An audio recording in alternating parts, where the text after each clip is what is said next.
I used to believe that love never fades, it only grows quieter with time. My husband and I were not perfect, but our life felt safe. We shared morning tea, small jokes, and comfortable silences. I never questioned his love because he never gave me a reason to. Until one day, something changed. It started quietly.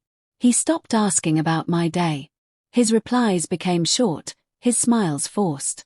At dinner, he stared at his phone more than at me. When I spoke, he nodded without listening. I told myself he was tired, stressed, or overworked. I made excuses for him because love often does that. It protects the other person, even at the cost of self-respect. But the distance kept growing.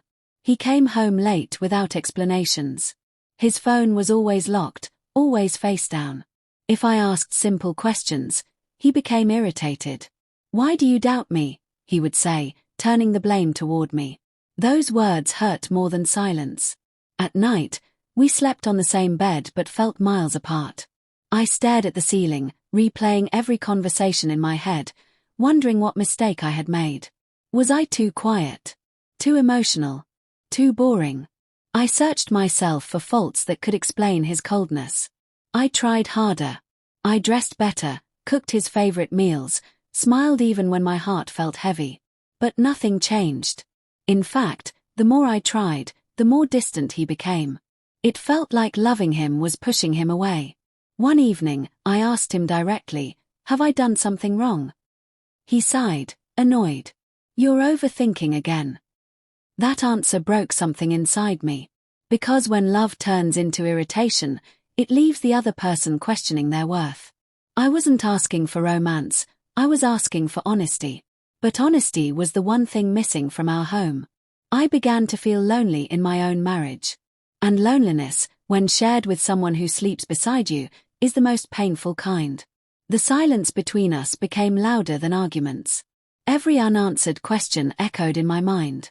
I noticed small details I had ignored before, his sudden interest in his appearance, new passwords, secretive phone calls that stopped when I entered the room.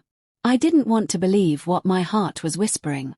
Infidelity happens in stories, not in my life, or so I thought. Trust is fragile. Once cracked, even small things feel heavy.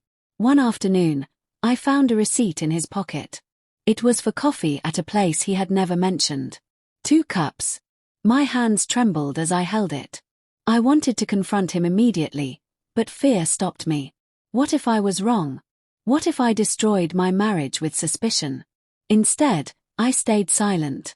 Silence became my shield and my prison. I watched him carefully. He laughed at messages he never shared. He seemed happier outside the house and colder inside it. I felt invisible. The woman who once mattered now felt like a background character in her own life. At night, I cried quietly so he wouldn't hear me. I blamed myself again. Maybe I wasn't enough anymore. Maybe love had an expiration date, and mine had passed. One day, I asked him if he was still happy with me. He looked away and said, "Why do you always create problems?" That was when I realized, my pain was inconvenient to him. The truth didn't arrive like a storm. It came slowly, through pieces of behavior, through emotional neglect, through the way he no longer cared if I was hurting. Infidelity doesn't always begin with touch. Sometimes, it begins with emotional abandonment. I didn't need proof anymore. His absence, even when present, was proof enough. The truth came out on an ordinary evening. No shouting. No drama. Just exhaustion. I asked him one last time, calmly, "Is there someone else?" He didn't answer immediately. That silence was louder than a confession.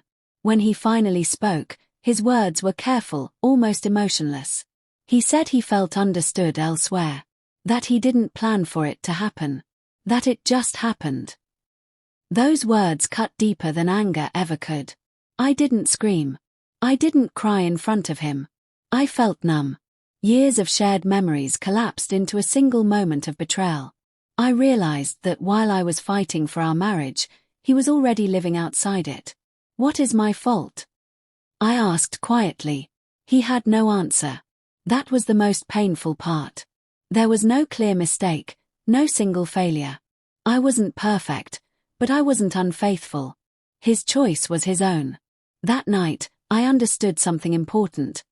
Infidelity is not always about dissatisfaction. Sometimes, it's about escape. And the person left behind is forced to carry questions they never deserved. I grieved, not just the marriage, but the woman I used to be. The woman who trusted without fear. The woman who believed love was safe. Healing didn't come quickly. Some days were heavy with memories. Some nights felt endless.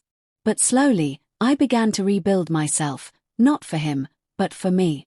I stopped asking what my fault was. Because his betrayal was not a reflection of my worth. Love does not fail because someone is unlovable. It fails when someone chooses dishonesty over commitment. I learned to sit with my pain instead of running from it. I learned that silence can be powerful when it's chosen, not forced. I surrounded myself with people who reminded me of who I was before I doubted myself. One day, I looked in the mirror and didn't see a broken woman. I saw someone who survived emotional loss and still stood upright. My husband changed, but so did I. I became stronger, clearer, and kinder to myself. I stopped begging for love that wasn't freely given. Some endings are not failures. They are lessons. And the biggest lesson I learned was this. Love should never make you question your value.